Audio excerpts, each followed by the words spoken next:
करता हूं आपके अपने YouTube चैनल एग्जाम अड्डा। दोस्तों, ये YouTube पर मेरी पहली क्लास है और मैं आपके लिए सिंपल जितना हो सकता है उससे ज़्यादा सिंपल मैं इंग्लिश को बनाऊंगा।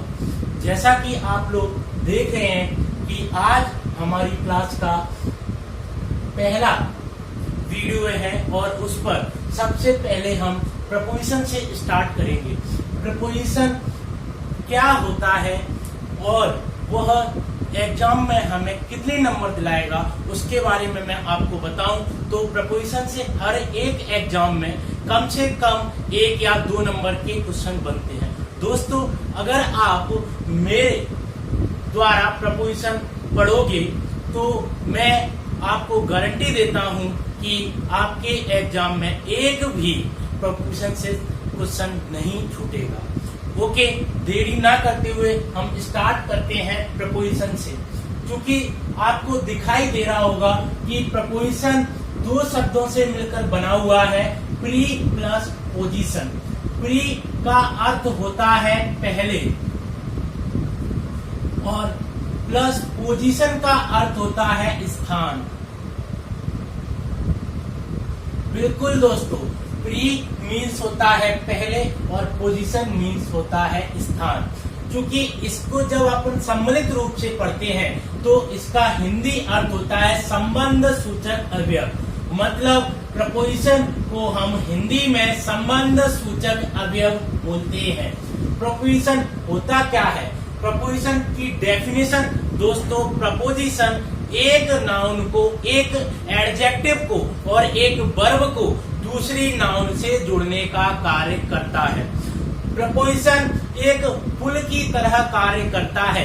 जैसे पुल एक सड़क को दूसरी सड़क से जोड़ने का काम करता है दोस्तों, वैसे ही प्रपोजिशन एक नाउन को दूसरी नाउन से जोड़ने का काम करता है। बिल्कुल दोस्तों, प्रपोजिशन 3 प्रकार की होती है। Simple preposition, number 2 compound preposition, number 3 phrase preposition. Simple preposition को दोस्तों हिंदी में सरल प्रपोजिशन बोलते हैं, कंपाउंड को संयुक्त और फ्रेज को वाक्यांश बोलते हैं। दोस्तों, यहाँ पर फ्रेज आया हुआ है और फ्रेज को मैं आपको बता दूं कि फ्रेज पूरा अर्थ नहीं देता, ग्रुप ऑफ वर्ड्स होता है जिसके द्वारा हमें पूरा अर्थ नहीं लेकिन कुछ अर्थ मिलता है। फ्रेज में ना ही सब्जेक्ट होता है ना ही वर्ब होता है। अगर कहीं पर फ्रेज आया है तो हम उसको पहचानेंगे कि उसमें ना कोई सब्जेक्ट होगा और ना ही कोई वर्ब होगी। ओके दोस्तों, सिंपल प्रपोजिशन में example on, in, at, etc पढ़ते हैं। कंपाउंड प्रपोजिशन में बिसाइड, अक्रॉस, etc पढ़ा जाता है। फ्रेज प्रपोजिशन में in, front of, according to etc पढ़ा जाता है। दोस्तों, सबसे ज्यादा हमारे एग्जाम में सिंपल प्रपोजिशन से पूछा जाता है। तो सबसे पहले हम सिंपल प्रपोजिशन से स्टार्ट करेंगे। सिंपल प्रपोजिशन में सबसे पहले ऑन से स्टार्ट करेंगे। ऑन का हिंदी अर्थ क्या होता है? ऑन कब कब प्रयोग किया जाता है हम उसके बारे में पढ़ते हैं। ऑन पर, जब हिंदी में पर आए तब हम ऑन का प्रयोग करते हैं। ऊपर आए तब हम ऑन का प्रयोग करते हैं। को आए तब हम ऑन का प्रयोग करते हैं। मैं आने पर भी ऑन का प्रयोग करते हैं और से आने पर भी ऑन का प्रयोग करते हैं। दोस्तों, अभी तक आपने पर और ऊपर के लिए ऑन का प्रयोग पढ़ चुके होंगे, लेकिन आपने अभी तक वो, मैं और से के लिए ऑन का प्रयोग नहीं पढ़ा होगा। दोस्तों, मैं आपको बता दूं कि मैं आपके प्रपोजिशन की बिल्कुल बेसिक से लेके हाई लेवल तक क्लियर डाउट्स करा दूंगा। तो ओके दोस्तों, सबसे पहले ऑन कब यूज किया जाता है? तो ऑन बोलता है जब एक वस्तु दूसरी वस्तु को स्पर्श, इंग्लिश में टच करे, लेकिन उसमें गति, मोशन नहीं हो, तो वहां हम ऑन का प्रयोग करते हैं। कैसे दोस्तों, इसको समझते हैं। अगर हमको ये डेफिनेशन समझ में आ गई तो हम ऑन का प्रयोग कहीं पर भी जहां पर हमें ऑन के प्रयोग में कोई परेशानी नहीं होगी। तो ऑन बोलता है कि जब एक वस्तु दूसरी वस्तु को स्पर्श करे या टच करे और उसमें कोई गति या मोशन नहीं हो तो हम ऑन का प्रयोग करते हैं। जैसे कि एक वस्तु ये है, एक वस्तु ये है, ये पेन है, ये डस्टर है, ये दोनों नाउन है। और मैंने आपको बोला था एक नाउन जब दूसरी नाउन को जोड़ने का जो कार्य करता है वही प्रपोजिशन होता है। तो अपनी डेफिनेशन बोलती है कि एक वस्तु दूसरी वस्तु के ऊपर रखी हो या स्पर्श कर रही हो और उसमें कोई गति नहीं हो तो हम ऑन का प्रयोग करेंगे। दोस्तों, आप देख सकते हैं कि एक वस्तु दूसरी वस्तु के ऊपर रखी है और उसमें कोई गति नहीं है, इसलिए हम वहां पर ऑन का प्रयोग करते हैं। तो सबसे पहला टाइप फर्स्ट आता है, किताब टेबल पर है। तो यहां पर बनाते हैं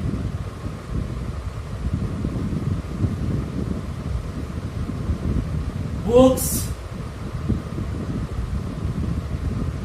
is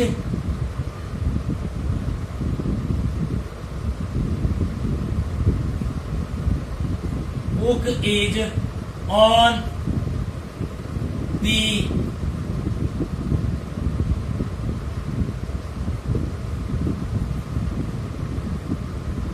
table, book is on the table.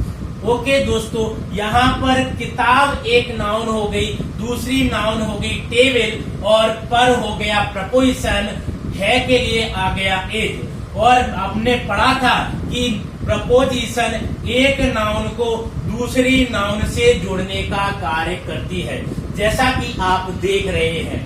दूसरा टाइप आता है डे एंड डेट से पहले भी हम प्रपोजिशन का प्रयोग करते हैं। डे एंड डेट, डे हमारे सप्ताह में 7 दिन होते हैं, जो होते हैं मंडे से लेके संडे तक।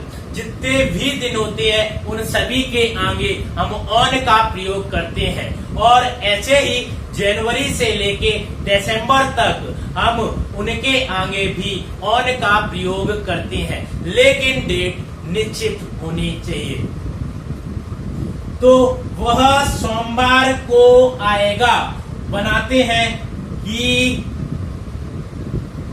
Will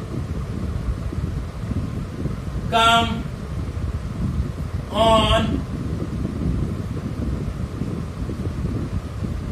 Monday, he will come on Monday. On दोस्तों, मंडे यहाँ पर डे है और हमने पढ़ा है कि डे एंड डेट से पहले ऑन का प्रयोग करते हैं। दोस्तों, सेकेंड टाइप हमारा मोस्ट है, ज्यादातर एग्जाम में पूछा जाता है, तो इस पर ज्यादा ध्यान देने की जरूरत है। डे एंड डेट से पहले हम ऑन का प्रयोग करते हैं।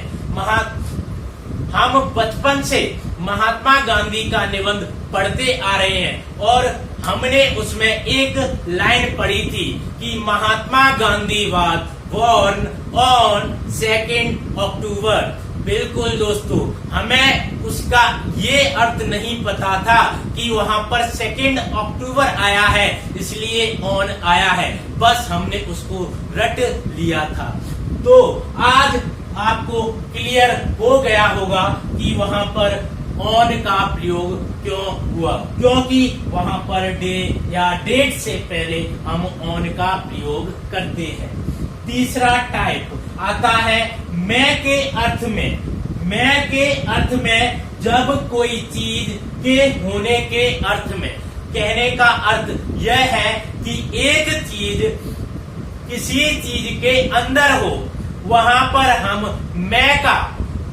मैं के लिए ऑन का प्रयोग करते हैं। दोस्तों, जैसे संसार में कोई अमर नहीं है, संसार में कोई अमर नहीं है। तो यहाँ पर मैं के लिए मैंने आपको बताया था कि मैं आएगा तो हम ऑन का प्रयोग करेंगे। हम देख सकते हैं कि संसार पर नहीं बोल सकते, इसलिए हम यहाँ पर मैं बोलते हैं और उस मैं के लिए हम ऑन का प्रयोग करते हैं। दोस्तों यहाँ पर इन का प्रयोग क्यों नहीं हुआ? क्योंकि इन बोलता है कि कोई वस्तु किसी वस्तु के अंदर हो, लेकिन ऑन बोलता है कि कोई वस्तु किसी वस्तु के ऊपर हो, और हम पृथ्वी के ऊपर हैं, ना कि अंदर। इसलिए हम वहां पर मैं के लिए ऑन का प्रयोग करेंगे। तो इंग्लिश बनाते हैं दोस्तों थोड़ा। ओके, नो one is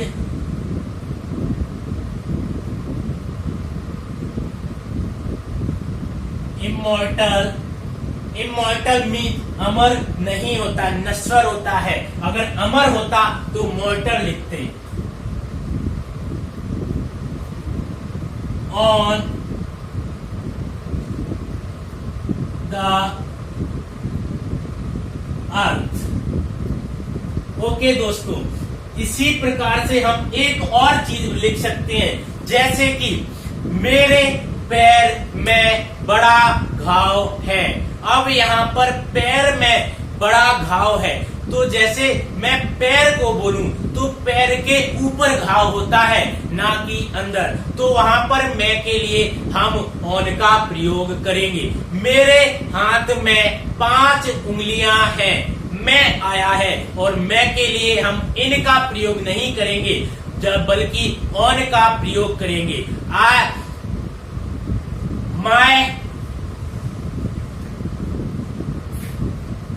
फिर फोर्थ टाइप आता है के जरिए के अर्थ में। के जरिए के अर्थ में मीन्स कहने का अर्थ है कि कोई वस्तु जब किसी वस्तु से चलती है तब भी हम ऑन का प्रयोग करते हैं। वैसे सभी लोग कार पेट्रोल से चलती है, हम जानते हैं। यहाँ पर हम ये भी बोल सकते थे कि कार पेट्रोल पर चलती है, लेकिन दोस्तों हमारी हिंदी में कुछ गलतियां हैं, उसकी वजह से हमें ऑन का प्रयोग यहाँ पर करना पड़ता है से के लिए। बल्कि यहाँ पर से किसका अर्थ दे रहा है? पर का। किसका अर्थ दे रहा है? पर का। तो यहाँ पर भी हम किसका यूज करेंगे? ऑन का।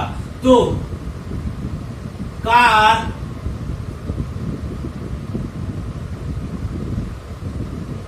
Run on petrol. Car runs on petrol. दोस्तों हम यहाँ पर एक और एग्जांपल देखें तो ये भी बोल सकते हैं कि गाय घास से जिंदा रहती है या घास पर जिंदा रहती है, तो वहां पर भी अपन ऑन का प्रयोग करेंगे से के लिए। ऐसे ही एक और एग्जांपल लें तो हम बोल सकते हैं कि मैं उसके प्यार से जिंदा हूं।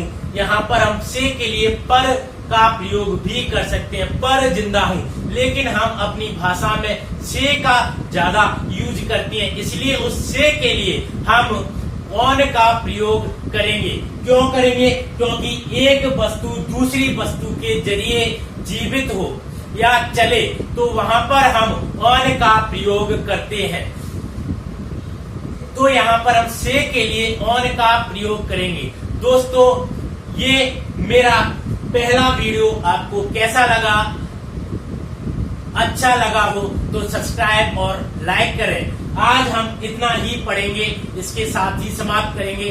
कल हम आगे प्रपोजिशन का ऑन की जगह अपॉन का प्रयोग पढ़ेंगे। थैंक यू दोस्तों।